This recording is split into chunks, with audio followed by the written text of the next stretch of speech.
देव के चरणों में कोटि कोटि नमन।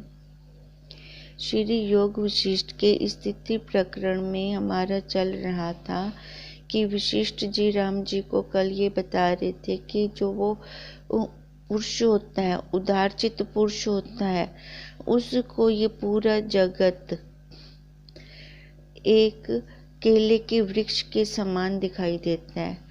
उसमें हेय उपादेय की कोई बुद्धि नहीं होती। क्या पकड़ूं, किसका मैं त्याग करूं, वो उसके अंदर ऐसी बुद्धि नहीं होती। वो सब को ही अपना स्वरूप जान रहा होता है और इस कारण से वो कहीं पर भी बंधन में नहीं आता। ये जगत सारा उसको कैसे लगता है? एक संकल्प मात्र। और उसको ये एक ही क्षण में त्याग कर देता है। इस जगत का त्याग वो एक ही क्षण में कर देता है। उसकी ये उपमा, जगत की उपमा उसने एक तिनके के समान की है। इस प्रकार तुच्छ रूप त्रिलोकी को जानकर आत्मवेता किसी पदार्थ में हर्ष शोकवान नहीं होता और ना ही कुछ उसको ग्रहण और त्याग करने वाला इस जगत में उसको कुछ दिखाई देता है।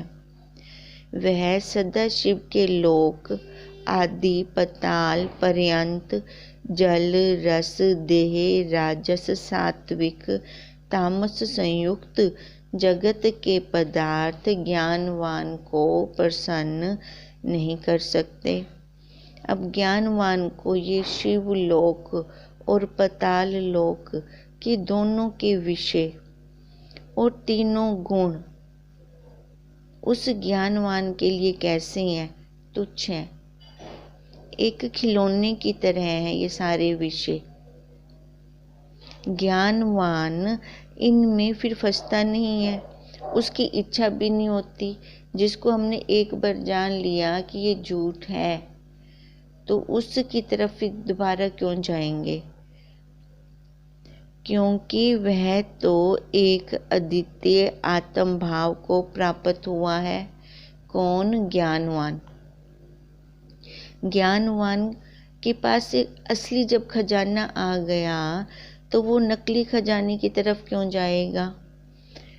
आकाशवत व्यापक उसकी फिर बुद्धि होती है। वो छोटा नहीं होता ज्ञानवान, मतलब उसकी बुद्धि छोटी नहीं होती। वो विभु, वो व्यापक, उसकी बुद्धि में प्रकाश इतना फैल चुका होता है कि वो मैं मेरे के दायरे से बाहर निकल जाता है। अपने आप में वो स्थित होता है। चित्त दृश्य से रहित अचेतन चिन्ह मात्र है। वो जो भी सामने देख रहा है उसको कैसे लग रहा है? ये दृश्य है। अब सामने दृश्य है तो वो स्वयं क्या है? दृष्टा। उन सबको अपने आप से अलग देख रहा है और अचेतन चिन्ह मात्र है। बस अब वो अपनी प्रारब्ध, ये शरीर रूपी प्रारब्ध को काट रहा होता है। उस सत्ता में स्थित होकर बाकी वो सबको देखने वाला होता है। शरीर रूपी जाल जो भयानक कोहरा है और जिससे जगत धूसर हो रहा है। अब ज्ञानी की दृष्टि में क्या होता है कि ये शरीर और इसकी इंद्रियां और इसके विषय ये एक कोहरे की तरह हैं। जैसे हम बाहर जाएं ठंड के दिनों में और ऊपर से फॉग गिर रही हो तो हमें बाहर कुछ दिखाई नहीं देता। अब ज्ञानवान इस शरीर को ऐसा जानते हैं, शरीर के विषयों को ऐसा जानते हैं कि अगर मैं इस, देखो जब हम धुंध में बाहर जाते हैं तो कैसे चलते हैं? चलते एक एक कदम आगे बढ़ाते हैं तो वो अपने आप हमें रास्ता मिलता जाता है। पर दूर से खड़े होके देखें तो बाहर तक तो दूर तक तो हमें कुछ दिखता ही नहीं, खाली धुंध ही धुंध होती है। अब यही ज्ञानवान वो रास्ता तय करके आया, एक एक कदम फूक फूक के रख के उसने रास्ता तय किया है। तो अब उसको पक्का हो गया है कि अगर मैं शरीर पे बैठूंगा तो बंधन है, तो अंधेरा ही अंधेरा है, क्योंकि वो माया ने अपना जाल फैला रखा है। और ये फिर पूरा जगत मेरे को सही सही नहीं दिखता। अज्ञानता के कारण हम आज तक कैसा देख रहे थे, आंखों पे धूल तो चढ़ी पड़ी थी संसार की, तो उस धूल में हम कैसा देख रहे थे, मैं मेरा, ये मेरा घर है, ये मेरा पति है, ये मेरे बच्चे हैं। एक हमने दायरा बना लिया था उस धूल के कारण, और हमें बाहर कुछ दिखता ही नहीं था। वहाँ पे सारी धूल धूल धूल थी, व्यापक दृष्टि नहीं थी। सो 30 पुरुष का शांत हो जाता है। देखो अब जो ज्ञानवान पुरुष है, जिसने इस शरीर रूपी मल को उतार दिया है, तो उसका फिर अंतःकरण कैसे होगा, शांत, तृप्त। देखो द्वेष तो 2 में होता है ना, द्वेष 2 में होता है। जब उसने सब जान लिया कि मैं ही मैं हूँ, अंदर भी मैं, बाहर भी मैं, तो द्वेष किसके साथ करेगा, अपने आप के साथ तो द्वेष कभी होता नहीं, ना ही अपने आप के साथ कभी राग होता है। जहाँ संबंध होगा, जहाँ 2 होंगे, 2 में ही तो संबंध बनता है, वहीं पर ही द्वेष होगा। इसलिए वो ज्ञानवान पुरुष अद्वेष, अद्वैत है, एक में स्थित है। जो एक में स्थित है तो वो शांत रूप है, और द्वितीय वस्तु का अभाव होता है। अब दूसरा होगा तभी तो वो किसी बंधन में फंसेगा। ब्रह्म रूपी बड़ा समुद्र है, उसके झागवत कुलाचल पर्वत है। देखो ये संसार क्या है, अब ज्ञानवान की दृष्टि में ये संसार क्या है, एक समुद्र है।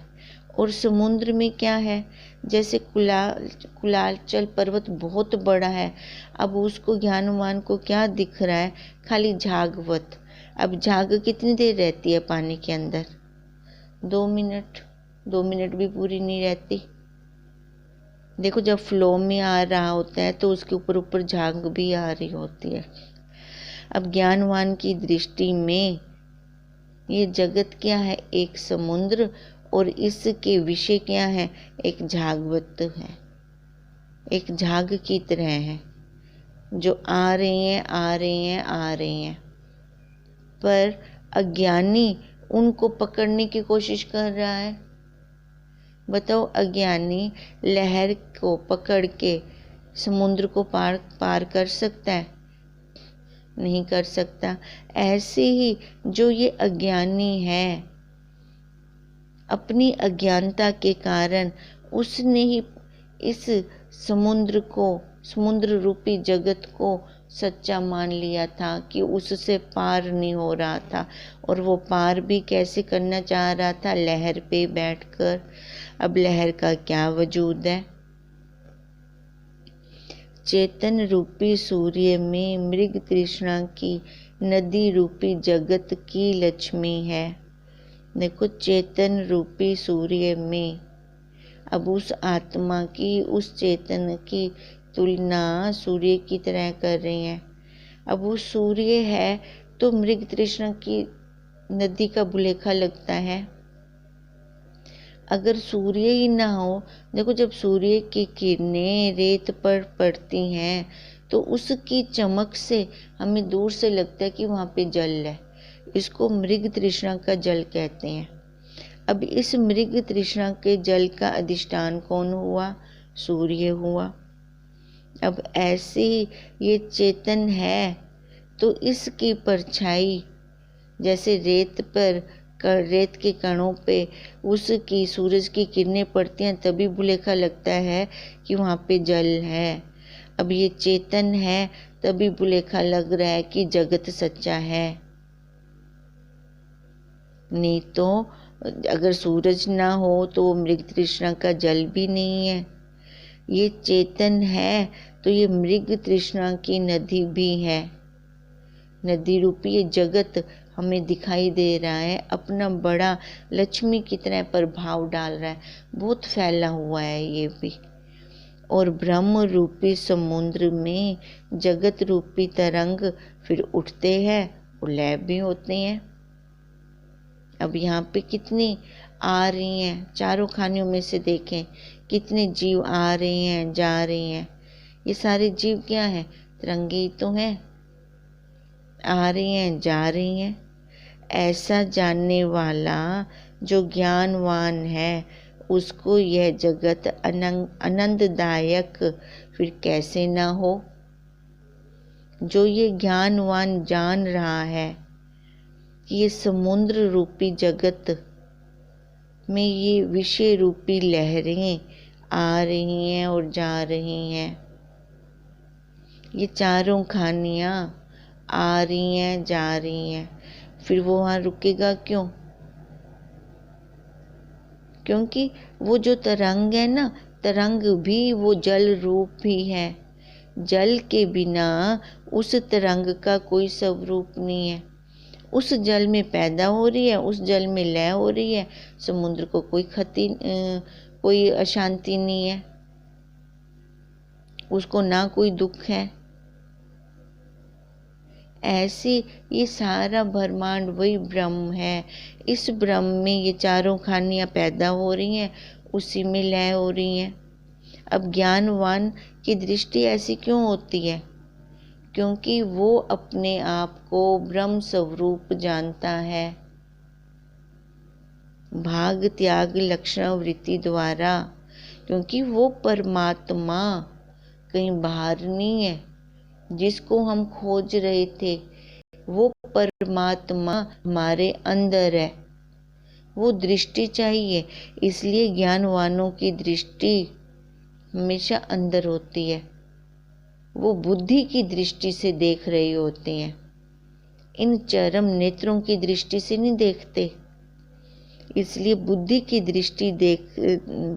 की आँख से देखते हुए वो कहीं पर भी बंधन में नहीं आते। तो वो तो आनंदवान तो फिर अपने आप ही होंगे। सूर्य, चंद्रमा, अग्नि जो तुमको प्रकाश रूपी भासते हैं, वे भी घट काष्ठ के आदिकवत जड़ रूप हैं। उनको भी प्रकाश देने वाले तुम स्वयं हो। पहले वो प्रकाश तुम्हारे अंदर आया, तभी तुम्हारे से वो बाहर सभी वस्तुओं पे जा रहा है। अपनी उस प्रकाश से, तुम्हारे उस प्रकाश से ये सारी वस्तुएं प्रकाशित हो रही हैं, चाहे वो सूर्य है, चाहे वो चंद्रमा है, चाहे वो अग्नि है।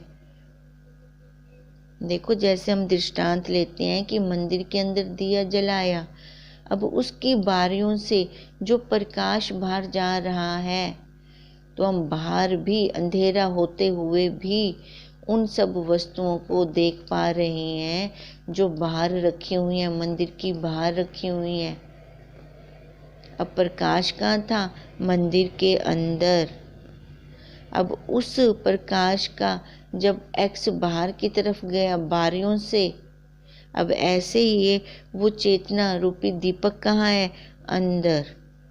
अब इन 9 गोलकों के द्वारा उसका प्रकाश बाहर जा रहा है, तो ये सारा कुछ प्रकाशित हो रहा है।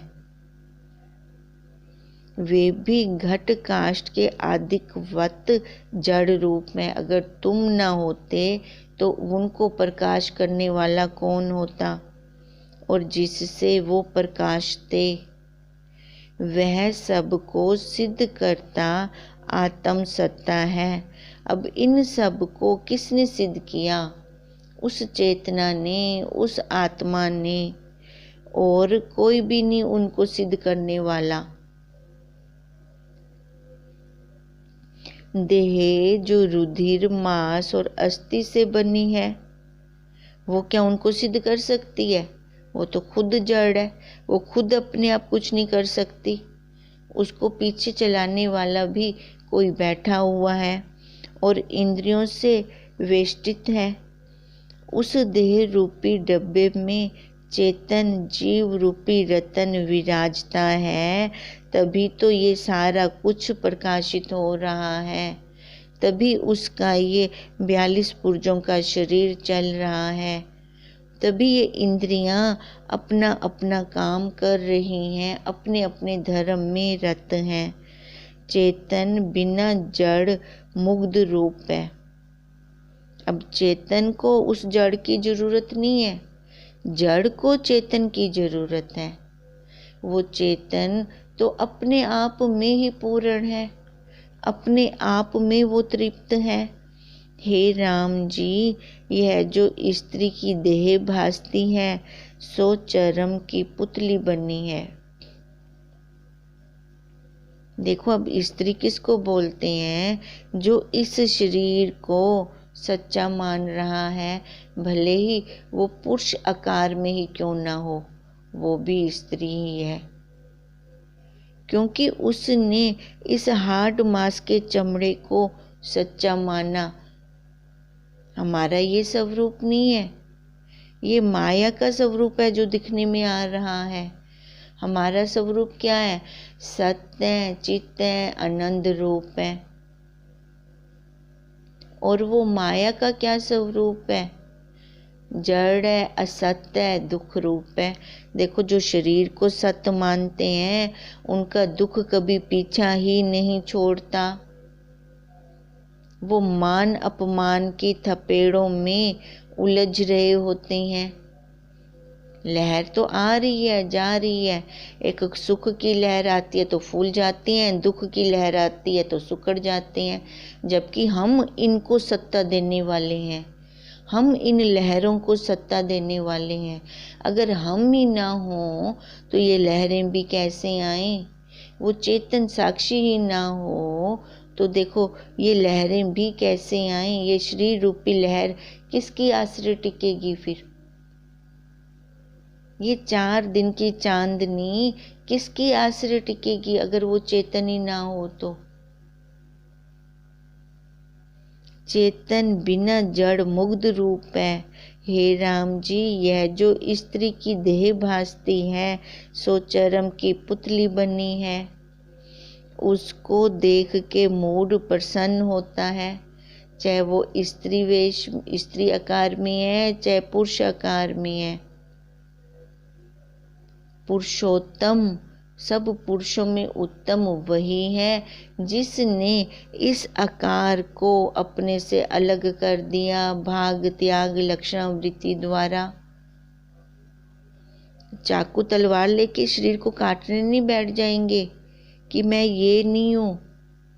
अरे भाई, ये आकार मिला है तो ये बुद्धि में पक्की दृढ़ बात हो कि हम अपने जो पहले कर्म करके आए हैं ना, उनको भोगने के लिए गुरुदेव ने ये हमें माध्यम दे दिया। उन कर्मों का हम भोग करें। और ये मनुष्य शरीर कैसे बना होता है? पाप और पुण्य का मिश्रण होता है। अब दोनों का मिश्रण होने से हर शरीर में दुख और सुख दोनों आते हैं।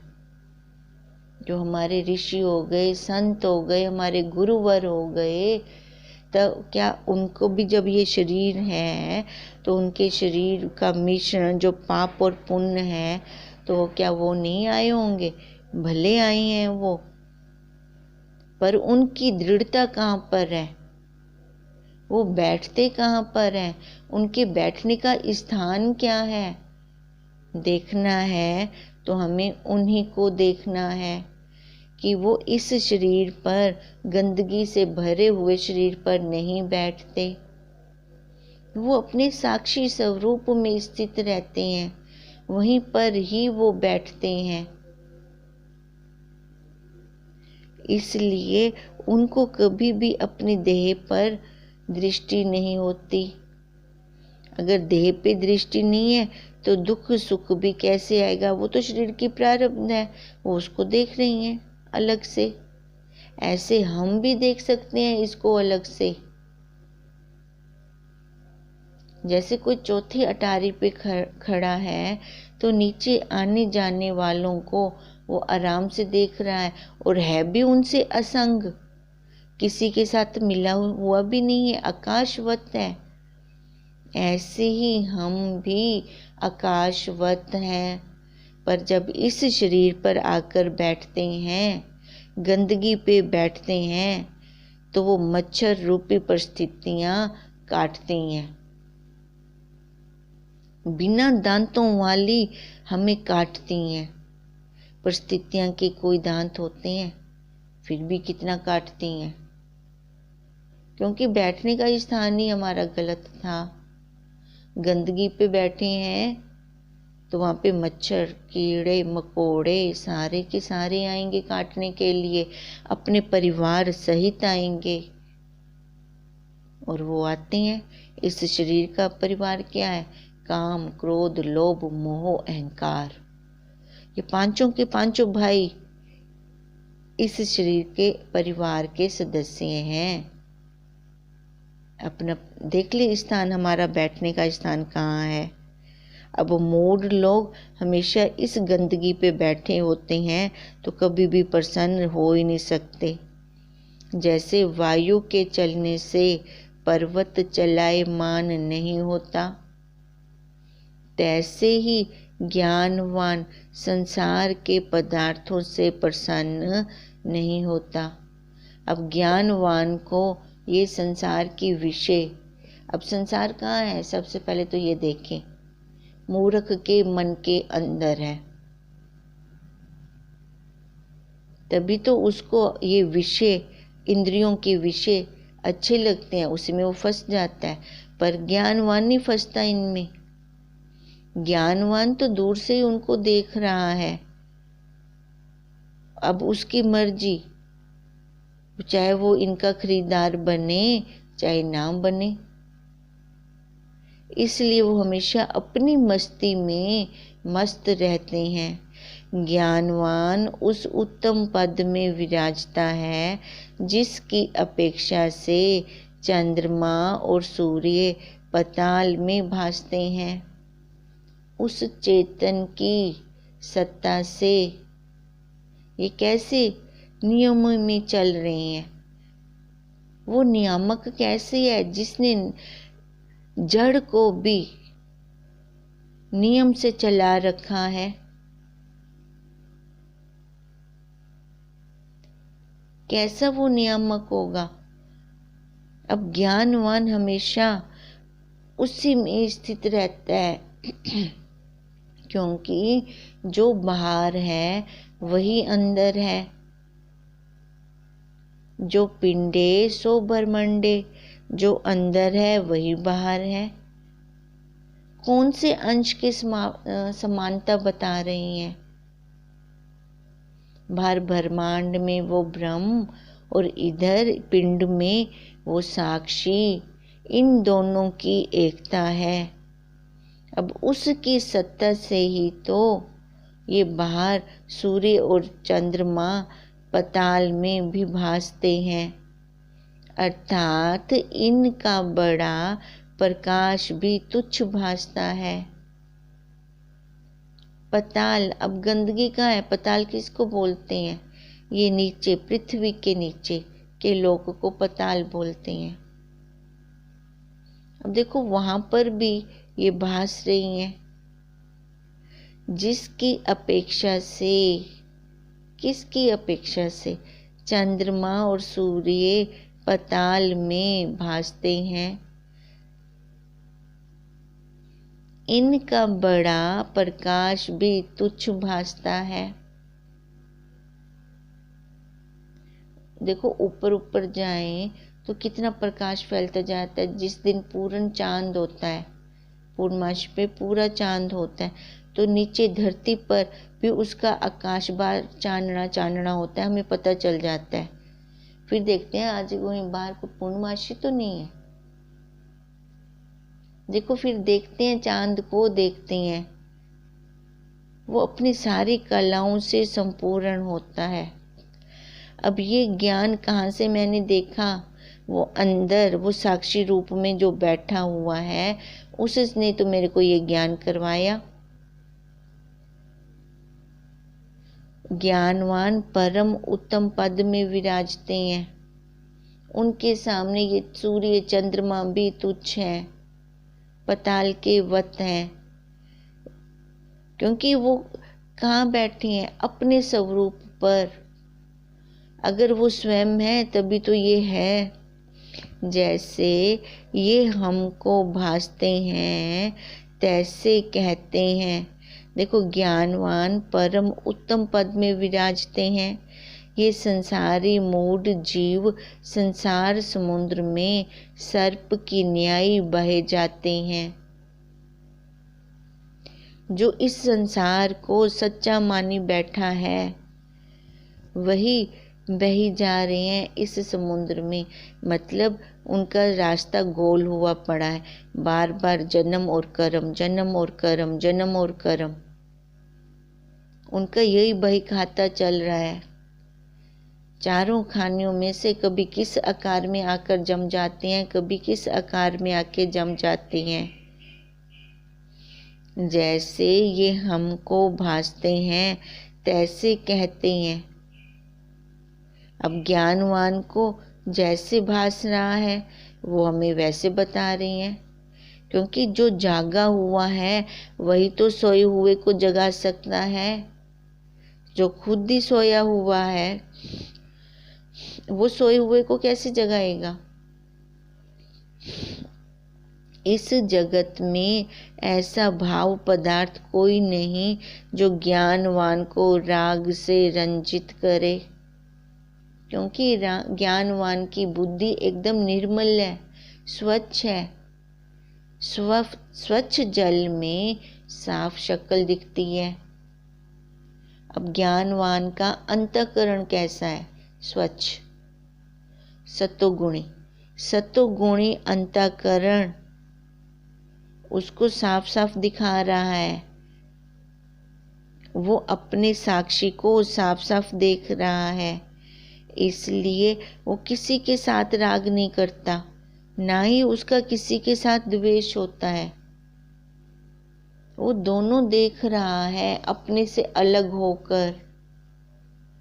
जैसा राजा के गृह में महासुंदर विचित्र रूप रानियां हों तो उनके ग्राम की मूढ़ नीच स्त्रियां प्रसन्न नहीं कर सकती। अब राजा के पास संपूर्ण खजाना है,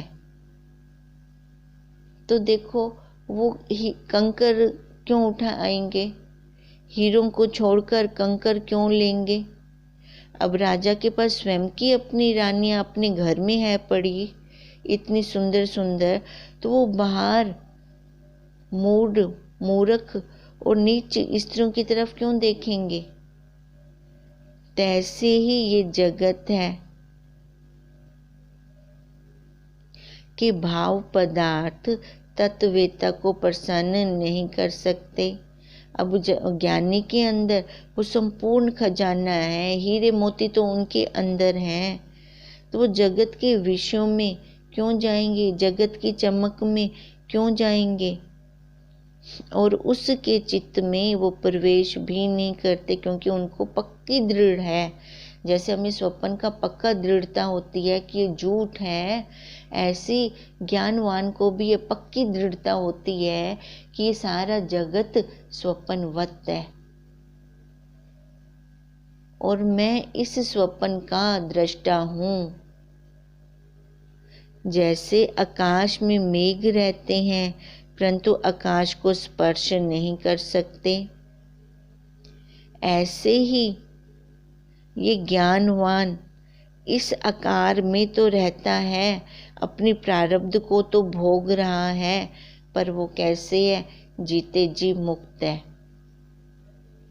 उसको इस आकार के धर्म टच नहीं कर सकते, वो इन बंधनों में बंधता नहीं है, इन सब को देख रहा है। जैसे आकाश ने सबको अवकाश देख रखा है, अगर आकाश ही ना हो तो तो अवकाश कौन देगा? अब ऐसे वो साक्षी ना हो तो ये इस जड़ शरीर को अवकाश कौन देगा? देखो, जब त्रिपुटी टूटती है तो इस जड़ को क्या बोल देते हैं? Dead body. फिर इसको जला देते हैं, इसका संस्कार कर देते हैं। अब ऐसी जो ज्ञानवान है वो कहाँ पर बैठते हैं? अपने साक्षी स्वरूप पर। बाकी सारे ये क्या है? विषय सारे बदल की तरह हैं। बादल आ रहे हैं, जा रहे हैं, आकाश को कोई फर्क नहीं है। जैसे सदाशिव महासुंदर गौरी के नृत्य देखने वाले और गौरी संयुक्त हैं, उनको वानरी का नृत्य हर्षदायक फिर नहीं लगता। क्यों उसका वो नृत्य देखेंगे? तैसे ही ज्ञानवान को जगत पदार्थ हर्षदायक नहीं भासते। उनकी बुद्धि में किस चीज की दृढ़ता है? ये सारा स्वप्न है, मृग तृष्णा का जल है। जैसे जल से पूर्ण कुंभ में रतन का प्रतिबिंब देख के बुद्धिमान का चित्त उसे ग्रहण नहीं करता, तैसे ज्ञानवान का चित्त जगत के पदार्थों को नहीं चाहता। अब स्वप्न में हमने किसी को 10,000 रुपए दिए तो जागृत में क्या हम उसको लेने जाएंगे? कभी नहीं जाएंगे, क्योंकि वो तो झूठ था, मिथ्या था। देखो, ऐसे ज्ञानवान की बुद्धि में ये संपूर्ण जगत कैसे है? एक प्रतिबिंब है। अब वो प्रतिबिंब की तरफ क्यों जाएगा? बिंब की तरफ जाएगा। वो जो साफ साफ देख रहा है वो प्रतिबिंब की तरफ क्यों जाएगा? वो सूरज की परछाई से कपड़े को क्यों सुखाएगा? उसको ज्ञान होगा कि उसकी परछाई, सूरज की परछाई हमारे कपड़ों को नहीं सुखा सकती। तो वो सूरज में ही अपने कपड़ों को सुखाने का पुरुषार्थ करेगा, क्योंकि उसको बिंब का ज्ञान है। ऐसे ज्ञानवान का चित्त भी इस जगत के पदार्थों को नहीं चाहता, क्योंकि उसको लग रहा है ये सारा मिथ्या है, ये झूठ है। आंख के भ्रम के कारण आकाश में दूसरा चंद्रमा दिखाई दे रहा है जो सत्य नहीं है। यह संसार चक्र जो बड़ा विस्तार रूप भासता है सो असत्य रूप है। उसको देख के ज्ञानवान कैसे इच्छा करे? जो वस्तु है ही नहीं तो वो पकड़ेगा भी क्यों? क्योंकि यह तो चंद्रमा का प्रतिबिंबवत है। प्रतिबिंब की परछाई पड़ रही है वो नहीं। शरीर भी असत्य है, इसकी इच्छा मूड करते हैं। जब शरीर असत्य है तो इन इंद्रियों के विषय क्या सच्चे होंगे? जो शरीर पे बैठे हैं ना, उन मूर्खों को ये विषय वासनाएं ये सच्ची लग रही होती हैं। जैसे सेवार को मच्छ भोजन करते हैं और राजहंस नहीं करते। अब जो अंदर का काई है, जो भी कचरा है, वो मच्छ की तो भोजन कर रही हैं, जल के अंदर का। पर हंस भी जल में से ले रहा है। हंस क्या ले रहा है? मोती चुग रहा है। तैसे ही वे संसार के विषयों की इच्छा करते हैं, ज्ञानी नहीं करते। कौन करते हैं? मूढ़ लोग। वो क्या खा रहे हैं? मछली की तरह कई खाई जा रही हैं। और एक वो हंस है, देखो उसको भी राज बोला, क्योंकि वो राज कर रहा है ना। खाली मोती चुग रहा है, जो अच्छा लग रहा है वो ले रहा है, बाकी गंदा गंदा छोड़ी जा रहा है। इसलिए गुरुदेव कहते हैं पहले हंस जैसी दृष्टि बनाएं, तभी तो परम हंस बनेंगे। अच्छा अच्छा लें, अच्छा अच्छा लें इस संसार में से।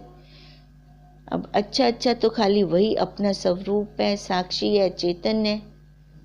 बाकी जो ये विषय है ये गंध की भरी हुई है, ये काई है।